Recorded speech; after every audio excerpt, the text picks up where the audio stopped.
The Super Mario Bros. Movie is a good movie. Nothing more, nothing less. This movie has triggered the same old misunderstanding between critics and audiences. I personally kind of fall into the 7 out of 10 category. And yet there are people who think a 7 out of 10 is a bad score. How did we get here? Honestly, how did we get here? So, let's sit down, let's relax, and let me tell you about how Mario made it to the big screen. For the second time. Back when I was a kid, a fucking dumb one at that, first console I ever got was a PS2. While playing the cool new realistic games like Ratchet & Clank 3 and Ultimate Spider-Man, I would boot up Mario from time to time on a bootleg console that I got from a friend of mine. And playing the first two worlds to the point where I knew exactly where to jump in order to go to the pipe for World 5.1. Of course, I could never get past World 5.1. Like I said, a dumb 5-year-old. Fast forward 10 years later, and one of my friends introduces me to Nintendo through the Wii U. I know, such an amazing start. I got there in their best years. And that is where I played New Super Mario Bros. Wii. Me and a couple of my friends played it, and let me tell you, this game can get pretty hectic to say the least.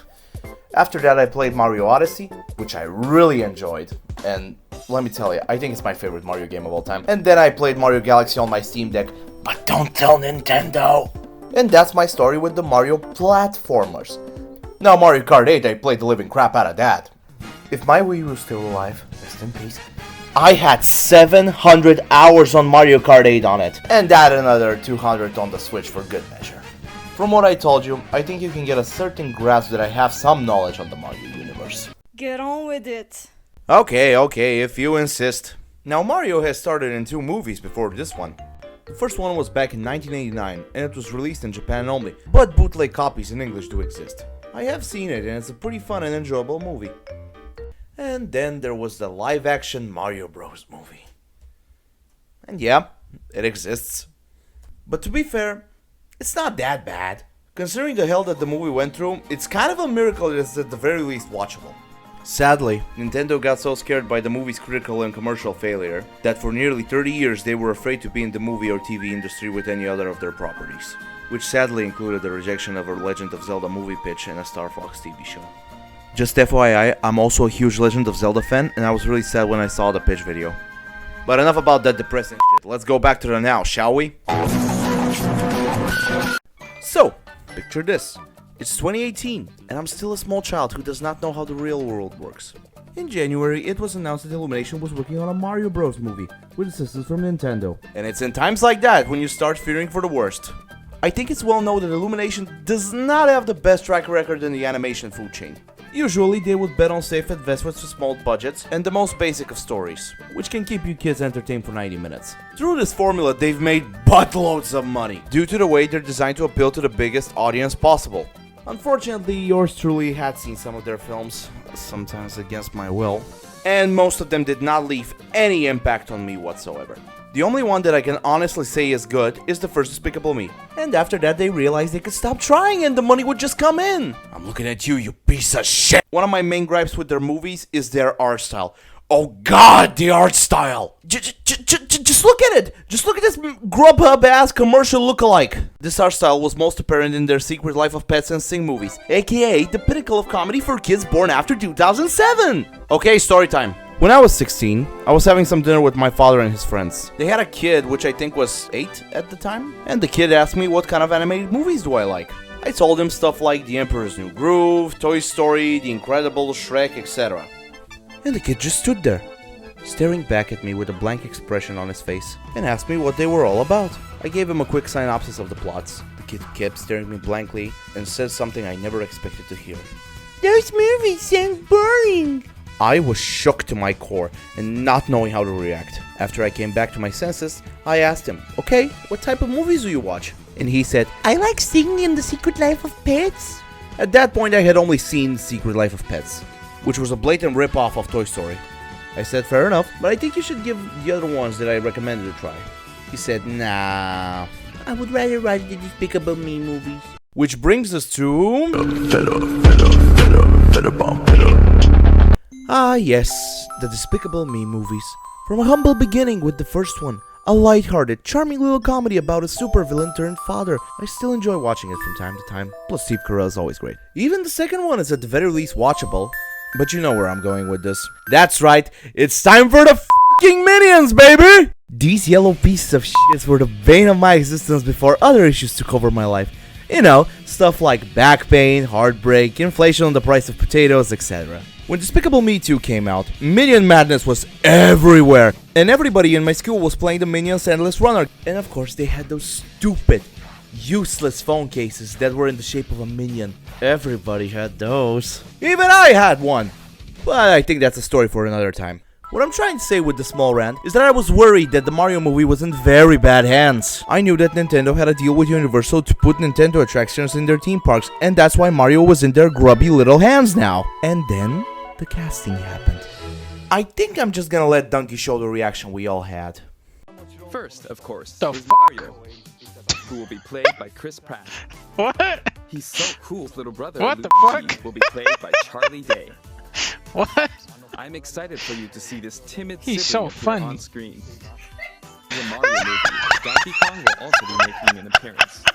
He will be played by Seth.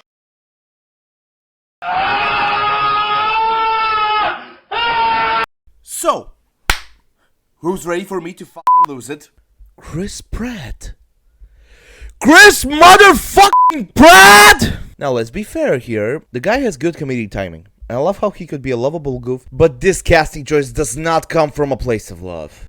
It's because he's a bankable movie star who puts butts in seats. As Jeffrey Katzenberg once said, I can't imagine a 4 or 5-year-old is aware of the casting, but you are the one that has to bring that 4 or 5-year-old to the theater. When the announcement for the voice actors were made, they sounded more laughable by the minute. At some point I was expecting them to announce that The Rock was playing Bullet Bill. Seth Rogen as Donkey Kong. Kill me! Oh, this movie was just going to be another cash grab relying on bankable property, wasn't it? Some time passed, and the first trailer was shown, and we all heard Pratt's voice. Mushroom Kingdom, here we come!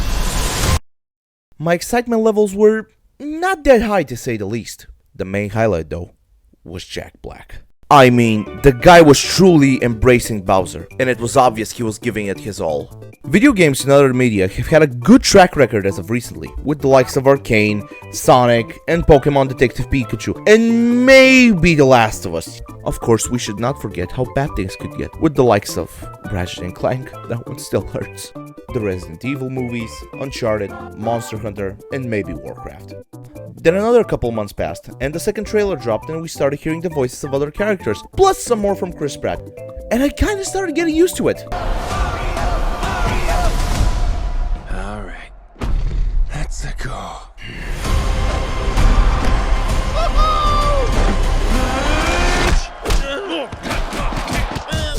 First out there. With a lot of galaxies. They're all counting on us.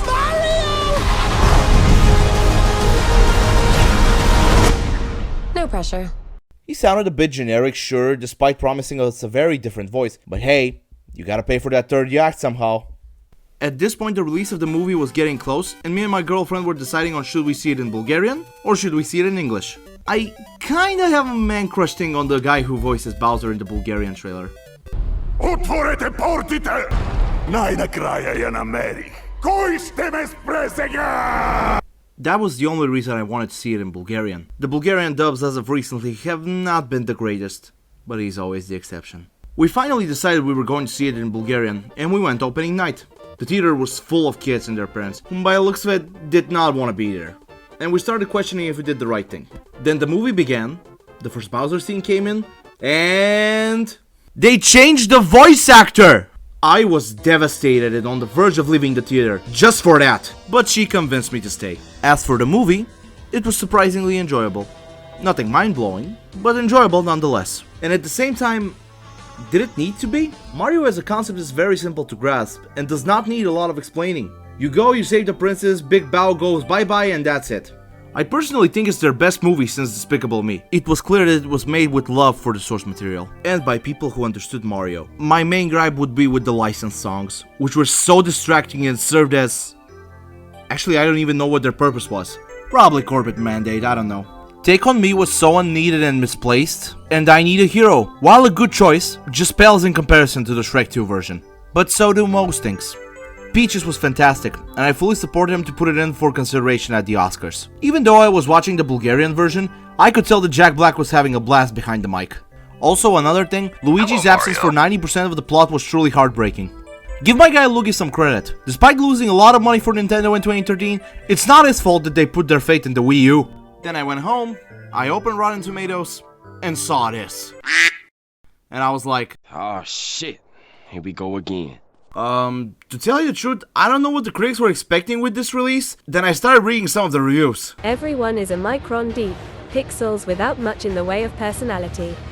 Despite some serious competition in recent years, no film has ever made me feel more like I was being frog-marched round a branch of Toys R Us. Any adults accompanying those children may wish they were watching the Hoskins and Leguizamo film instead. Did we see the same movie? I have no idea what they were expecting, but it's not as bad as some of these reviews are saying. And to say that the audiences were not happy with them would be an understatement. The hot takes were hotter than King's Landing in Season 8. As for my 2 cents on the topic, I don't take reviews all that seriously. Especially from critics. Most people don't even read them. They just see the score on Rotten Tomatoes and that's it. Even my opinion shouldn't be taken all that seriously. I'm one of those people that likes the Star Wars prequels for Pete's sake. So yeah, keep your own opinion and keep on and carry on.